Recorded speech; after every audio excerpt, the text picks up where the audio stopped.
Hi there, this is Craig Beck. Welcome into True Crime Decoded. And today we're going to talk about the worst serial killer of all time. Now, it's probably not the name that leaps to mind because when you say serial killer, you can almost guarantee that the other person's going to say Ted Bundy, they're going to say Ed Gein, they're going to say Jeffrey Dahmer, even Dennis Nielsen, but very rarely will they say Harold Shipman. And they should, because if you're talking about sheer audacity of the crimes, the sheer body count, if you want to be crude about it, Harold Shipman is the worst. If you look at Ted Bundy killed probably 30 people, Ed Gein, 2 people. One of the most shocking serial killers in history. He only killed 2 people. Harold Shipman, they estimate he killed 250 people. 250 people over a 23-year killing career. So let's dig in and talk about it. Now, I think the most disturbing thing about Harold Shipman is the fact that he looked and acted so normal. And that causes us a problem as a species because we like our monsters to look like monsters. We need to be able to look at someone who's done terrible things and say, yeah, I would have been able to tell. I would have known. I would have had a gut feeling. And we like that because it makes us feel safe. It allows us to distance ourselves from the crimes and what happened. We like to think that sort of thing happens to other people. It couldn't happen to me because I'm too smart. Now, the problem with Shipman is he was a trusted family doctor with a great reputation. People loved him. In fact, the people of Hyde, the little town where his practice was, described him as the best doctor that the town had ever had. He was so popular that there was a waiting list to join his surgery. Why? Because he was a traditional old-fashioned GP. He would spend time with you. He wouldn't rush you out the door. He would ask about your children. He would ask about your parents. He would make house calls. He was a real old-fashioned GP who appeared to care. And appeared is a word doing a lot of heavy lifting there because what he was doing was weaponizing trust. That's how he was able to make house calls to old women on an afternoon. They would open the door to him with a smile. They would make him a cup of tea. He would drink their tea, and then he would inject them in the vein with diamorphine and sit there and watch them die. Now, these women rolled up their sleeves for the murderer and said, help yourself. They trusted him that much. Now, the thing about Shipman that's shocking is he shouldn't have even been practicing as a doctor.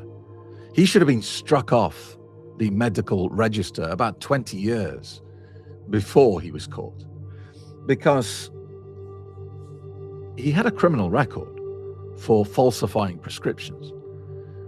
And if you're talking about systemic failure, this is it.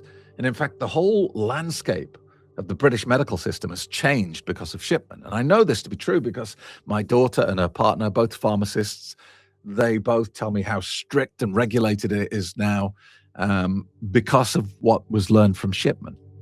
But pretty quickly after Shipman qualified as a doctor, he started falsifying prescriptions. And he was a bit like House, the TV show with House MD. He developed a drug addiction to an opioid, a bit like House, but instead of Vicodin, it was pethidine. And he was injecting himself with pethidine on a daily basis. And so he was falsifying the prescriptions to feed his own drug habit. Eventually, somebody noticed the amount of pethidine coming in to the surgery was disproportionate to the amount going out to patients. The whistle was blown and he was caught. He confessed to it. He said, yeah, I'm guilty. I've been struggling. He went to court, was found guilty, and ordered to attend rehab and giving something like a £50 fine, like a $75 fine, something like that. And that's it. The GMC, the General Medical Council of the United Kingdom, didn't take his license away. They just said, okay, off you go, back to treating patients. He should have been struck off at that point. But he was given a license to carry on and a license to carry on killing. Now, a lot of people speculate that 250 kill number is actually on the low side because it went back so far that the evidence is completely destroyed from the start of his career. Morphine lasts in a dead body for quite a long period of time, but not indefinitely. You can't dig up corpses from 20 years ago and run tests to find morphine. It would have degraded too much.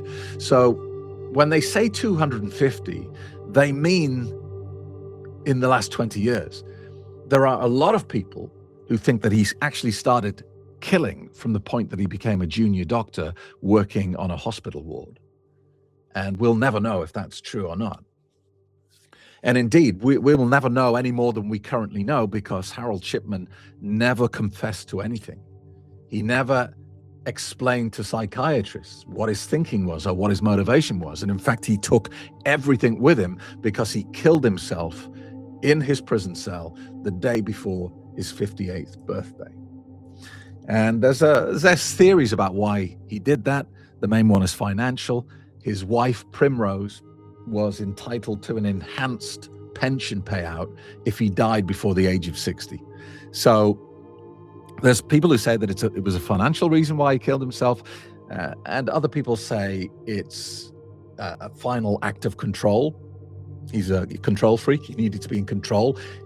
I mean, basically had a massive God complex, and so the last thing he did was to play God with his own life. I think it's probably a combination of the two. So, how did he kill his patients? Well, his weapon of choice was not a knife, it was not a gun, it was diamorphine. And diamorphine is an opioid so powerful that it's banned in pretty much every country. The United States have banned it. Most of Europe have banned diamorphine. The UK hasn't. It didn't then, and it still doesn't today. It is the strongest painkiller you can get. It's basically heroin ramped up. That's what it is. You can get morphine in most countries around the world. In the United States, you can get morphine prescribed, but you can't get diamorphine because it's generally considered to be too dangerous. But you might think, well, hang on a minute. Well, why does the UK keep using it? And the answer is because there is nothing better when it comes to severe pain. So if you're dying with terminal cancer and you want the absolute strongest thing available, diamorphine is it. Harold Shipman definitely had a type. He preferred to kill old women. Most of his kills were women in their 60s, 70s, and 80s. There was an occasional one outside that bracket. I think he killed some woman who was 50. I think there was a 48-year-old woman he killed, but predominantly, probably 95% of the people he killed were over the age of 60. And his weapon of choice was diamorphine.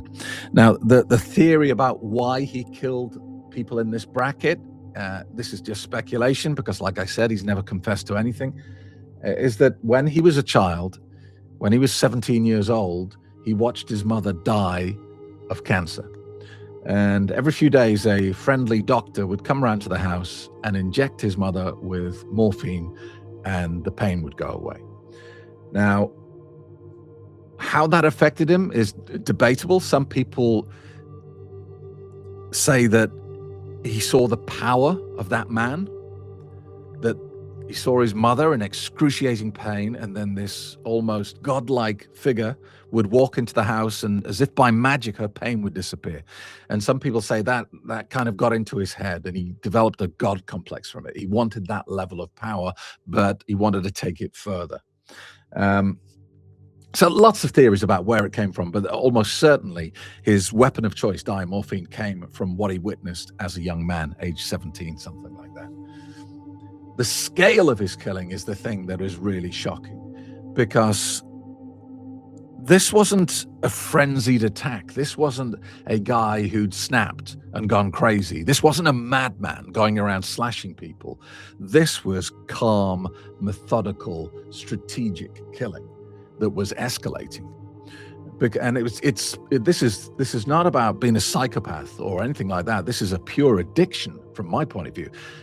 I've spent 13 years helping people with alcohol addiction. And when I look at the Shipman cases, it just looks like another form of addiction, because he started out killing once a year. That was enough to give him his fix. And then it escalated to once every 3 months. And at the end, he was killing once every 10 days. So the fix was having to get stronger. Just like an alcoholic who started off on cheap cider and ends up on vodka. Started off with a weekly binge, ended up daily drinking. It's because the fix no longer has the power that it used to, and you need more of the substance to give you the same sensation. So at the end, Shipman was killing every 10 days. So how did he get caught? How did he finally get spotted after 250 kills? What went wrong? And the answer is a combination of self-destruction and greed. And the reason he got caught is because he tried to alter a will of one of his patients. He'd never done this before. He'd never stolen from his patients before, apart from the odd earring or something like that, the odd gold necklace. He'd never really used it as a vehicle to get money until he murdered a lady called Kathleen Grundy. Now, Kathleen Grundy was a strange woman to pick to do this with, because she wasn't just a nobody. She wasn't just an average old woman who nobody knew. She was a former mayoress of the town. She was still very physically active. She ran several social groups. She was well respected and well known in the town.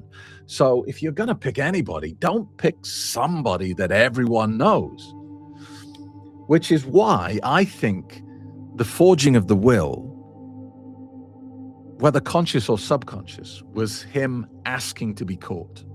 Was him saying, okay, look, I can't control it anymore. It's not satisfying anymore. I want this to be over. I'm miserable. Catch me. And the reason I've come to that conclusion is that the forgery was so bad, it was so poor, that a fool would have spotted it as a forgery. He typed it on his own typewriter in his own office. There were spelling mistakes in it. The signatures were wrong. It was just a terrible forgery. And maybe that would have got past a few people. But here's the other reason why I think he wanted to get caught. I don't know if he knew this or not, possibly, but Kathleen Grundy's daughter was a lawyer. So if this is just about the money, if this is just trying to profit from murder, why pick a woman who's well-known, well-respected, still very active in the community, who has a daughter who's a lawyer? Why use your own typewriter in your own office? And there's too many mistakes. So there are only two conclusions I can draw from that. A, he'd become so cocky, so confident, so convinced that he was invincible by this point that he just didn't care anymore. He literally thought he was so superior to everyone that everything he did would turn to gold. That's one possibility. The second one, and where I'm leaning, is that he wanted to get caught. He wanted it to be over. He'd had enough. And if you think about it as an addiction, that makes sense. Because, if you're addicted to alcohol, you might think the more alcohol you get, the happier you are. But it doesn't work like that, does it? People who are drinking a bottle of vodka a day are not the happiest people on the planet. If anything, they're the most miserable. And so here is Harold Shipman, murdering people at a rate of 1 every 10 days. And he loves murdering people, so he therefore should be very happy, right? Wrong. He's at the most miserable, out of control in his life. And so I think he got greedy on purpose because he'd had enough and he wanted it to be over. A truly fascinating case that completely shocked the country and changed medical procedure in the United Kingdom for all time. If you want to find out more about this fascinating, intriguing story and understand the psychology behind it, check out my new book, Shipman, Decoded, available Kindle, paperback, hardback, and as an audiobook on audible.com. Visit craigbeck.com for more information. See you in the next episode of True Crime Decoded.